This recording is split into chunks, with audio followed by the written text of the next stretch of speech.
Qu'est-ce que c'est la pop? C'est Katy Perry. C'est une bonne meuf qui chante des petits trucs insipides et ça défonce. Ça veut dire quoi, pop, aujourd'hui? Les genres musicaux sont envers et contre tout le reflet de codes et de repères musicaux capables de créer une esthétique forte, ou du moins, qui arrivent à créer une norme. Et de ces registres naît alors une classification qui peut sembler importante, voire nécessaire pour appréhender certaines œuvres musicales. Pourtant, la réalité dépasse souvent les cadres qui sont instaurés initialement, et permettent aux artistes de dépasser ces carcans, et de créer de nouveaux univers, de nouvelles sensations, à celles et à ceux qui les écoutent. Un exemple peut être le mouvement metal qui a su partir d'une base claire, un rock au son bien plus lourd et aux attaques bien plus percutantes que le rock des années 60. Et désormais, cette codification de la scène metal est bien plus un frein à la découverte. Entre stoner, néo-metal, métal progressif, métal symphonique, comment un profane à cette culture peut se sentir à l'aise, à croire qu'elle n'est que là, pour déstabiliser une plus large audience, sans réellement donner une vraie clé d'analyse à ce que l'on écoute. Et cette perte de repères est visible même au sein de genres beaucoup plus grand public, dont le meilleur exemple est sans doute la pop, mais avant, un peu d'historique. 1950. Après une seconde guerre mondiale qui a bouleversé l'industrie culturelle et musicale, cette décennie va voir l'arrivée du mainstream s'imprégner dans les esprits occidentaux, et en prenant en compte le pouvoir d'achat des jeunes adultes. Le produit dérivé se voit alors tailler une place de choix dans les modes de vie des adolescents, surtout avec la popularisation des clubs, ces lieux où la jeunesse se retrouve pour danser. Et avec ces espaces, les médias américains catégorisent cette musique de club comme de la pop, au sens de populaire, alors qu'en France, on la considère davantage comme ce que l'on appelle la variété. Et la variété, c'est un terme qui n'a finalement jamais été aussi raccord avec ce nouveau genre. La production se permet de toucher à tout, de la batterie à la trompette en passant par des séquenceurs et des vocodeurs. La pop sort tout à fait des cadres préexistants. Mais les années passent, et on voit se dégager plusieurs leitmotifs qui font la pop, y compris aujourd'hui. Des tempos entraînants, un formatage de la durée des morceaux, la construction couplet, refrain, et surtout, une uniformité par les thématiques abordées, puisque devenant au fur et à mesure une musique de radio, le média omniprésent aux États-Unis et plus globalement en Occident. Mais près de 60 ans après la théorisation de la pop, au sens de populaire, ce terme est-il toujours signifiant dans une industrie qui n'a jamais été aussi diverse? C'est ce que nous allons voir aujourd'hui en traitant d'un album qui semble à première vue rentrer pleinement dans ses carcans, mais qui pourtant pourrait bien cacher quelques subtilités. Everyday Robot de Damon Albarn. This is a precious opportunity. Beware of the photographs you are taking now. We are flying over black sands in a glass aeroplane, crashing in slow motion in another cityscape game, where the feeling is supernatural, like passing into other worlds that end in dissolution when the mothership it explodes. Après une carrière musicale chaotique entre les concours de musique, des compositions remarquées et un certain nombre d'échecs, Damon Albarn crée le groupe Seymour à la fin des années 80, dont le but premier était d'accéder au bar des étudiants. Et en 1990, le label Food Records s'intéresse au groupe, mais trouve que le nom de la formation n'est pas assez attrayante. Le groupe est alors renommé Blur, avec le succès et les singles qu'on lui connaît. Et un soir de 2007, Damon et Jane Oliver s'accompagnent d'alors, regardent MTV et finissent par se faire cette remarque. If you watch MTV for too long, it's a bit like hell. There's nothing of substance there.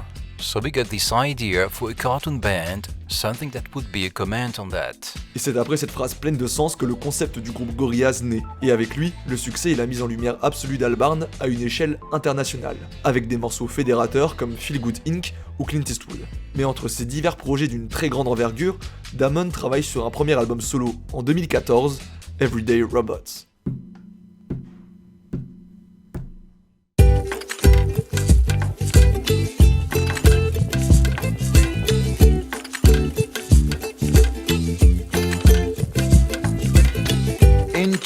In Chile, can I sing with you about Mr. Tembo and what he's got to do? But first I'm going back to the Coworth Road to find the mission and help him with his load.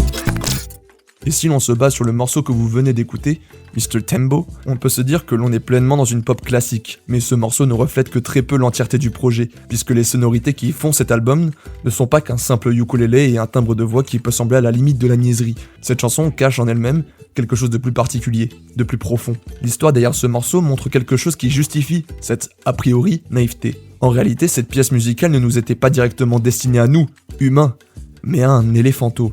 Avant la création de l'album, Damon Albarn a pu visiter le parc national de Mikomazi, en Tanzanie, où il rencontre Mr. Tembo, ce tout jeune éléphant, et commença à lui faire écouter tout un tas de morceaux différents, jusqu'à chanter, en improvisant, ce morceau au bébé. Et cet exemple est symptomatique de quelque chose. La musique de Damon se base avant tout sur une expérience qu'il a vécue et qu'il souhaite reproduire selon la forme la plus appropriée. Et donc, le concept de musique pop ne sert pas à l'artiste de moteur créatif, c'est simplement que le terme pop est inscrit a posteriori, ce qui fait que dans un registre tout à fait différent, on retrouve un autre morceau à l'atmosphère bien différente de celle de Mr. Tembo, le morceau qui donne son nom à l'album, Everyday Robots.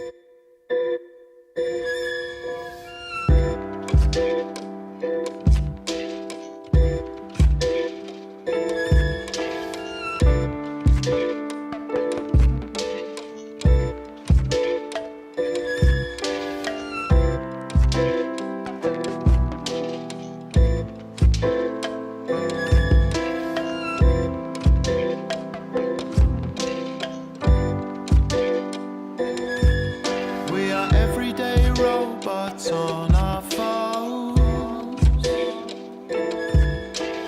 in the process of getting home, looking like standing stones,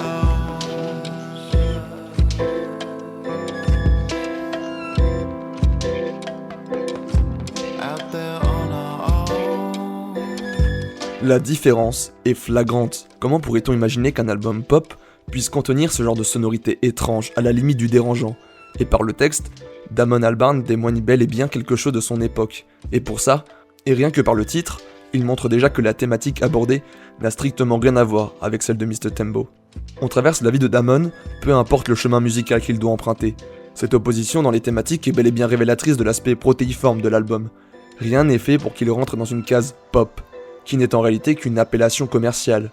La seule unité visible est bel et bien l'auteur qui se cache derrière le projet. Et donc, revenons au genre. Peut-on encore réellement parler de pop aujourd'hui dans la diversité de la musique actuelle ? Ce qui est compliqué avec la pop, c'est que on va dire que pendant facile 40-50 ans, ça a été un peu le prisme par lequel on découvrait de la musique.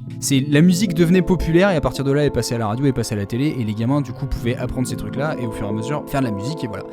Et tu te dis, les morceaux qui étaient emblématiques il y a 40 ans le sont restés pour les générations d'après. Et je sais pas si tu vois, actuellement, je sais pas si ça aura exactement le même poids. Parce que justement, la pop n'a plus ce même rôle, on va dire, de je prends tout ce qui fonctionne autour, je le mets dans ma machine et je t'offre un peu la recette toute faite de à quoi c'est censé ressembler, quoi. Et ça, je me dis, en fait, on est un peu limité par rapport à ça parce que, on sait à quoi ressemble la pop, donc en tant qu'auditeur, on est beaucoup plus exigeant. On a tellement de cultures musicales qui se sont mélangées ces dernières années parce que entre la culture du sampling, le fait que maintenant, avec un clavier MIDI, tu peux recréer à peu près tout ce que tu veux, que t'as toutes les musiques que tu veux sur internet, donc en fait, en termes d'influence, tu peux piocher tout ce que tu veux. Donc en fait, tu peux créer vraiment des niches de niches, et en fait, au niveau de la pop, la façon dont on fait des morceaux a pas beaucoup évolué depuis 60 ans, quoi. Ce truc de couplet-refrain, on a changé l'esthétique, mais la recette, elle est la même. Par contre, maintenant, c'est plus, on va faire un morceau, on va mettre guitare, basse, batterie, c'est plutôt, on va mettre un choix de percu, ou un réglage de synthé, ou un gimmick de chant, c'est vraiment des trucs qui sont plus pointus, ce qui fait qu'en fait, il y a des fois, tu vois des artistes indés qui sont pas considérés comme pop, mais qui ont compris comment faire de la pop, et à côté de ça, tu vois des trucs qui sont censés être hyper populaires, où tu fais, ouais, bon, ok, mais en fait, je suis pas sûr que il y a vraiment une différence. J'ai pas l'impression d'avoir un truc qui soit vachement plus marquant, qui soit vachement plus, entre guillemets, inspirant que ce que pourrait faire un indé aujourd'hui. Le rôle de la pop est de moins en moins important, et ce qui fait que c'est compliqué de trouver une définition de pop, parce que tu te dis, musicalement, ça ne veut rien dire, et si tu vois la pop comme un vecteur de découverte musicale, en fait, ça l'est de moins en moins. C'est là qu'en fait, le truc a un peu de la limite, et que tu te dis, pour décrire un artiste, dire que c'est pop, c'est rien, quoi. C'est comme si tu disais, c'est un artiste studio, quoi. La fragilité de ce terme repose donc bel et bien sur le fait que les bases de la pop n'ont jamais vraiment été définies. Le populaire a toujours eu ce ressentiment d'être codifié, catégorisé de sorte que faire quelque chose axé pour le grand public semble simple, voire même évident, qu'il suffirait de répéter les mêmes codes sans réfléchir. Et pourtant, force est de constater que la réalité, comme souvent, est bien plus complexe qu'il n'y paraît. La pop est en fait quelque chose d'aussi flou que la réalité de nos sociétés, et les archétypes qui sont censés la concevoir n'en sont en fait qu'un prisme de lecture pour les artistes qui veulent bien entrer dans ces grilles. Mais ce genre est en fait pluriel, puisque le populaire, au sens du peuple, l'est également. Il serait donc temps d'arrêter d'employer ce terme comme une évidence, qui n'en est en fait pas vraiment une. Et si l'on souhaite analyser une œuvre musicale, sans doute serait-il préférable de se pencher davantage sur ce que les artistes laissent entrevoir d'eux-mêmes. Et ainsi, il n'y a aucun doute que les auditeurs et auditrices attentifs sauront faire de ces pièces quelque chose de nouveau, d'innovant, pour enfin montrer à tous ce que la musique a réellement à nous proposer. When Richard proposed the idea of him producing me, you know, it was like I had to kind of sort of decide what sort of record was going to be. I mean, having never made one and never sort of really anticipated making one, and having spent a lot of time making music on my own in the studio, I sort of, well, how am I going to define this? What's my reason for actually calling it Damon Albarn as opposed to Gorillaz or whatever? And you know, it was a really simple answer. It had to be about my life.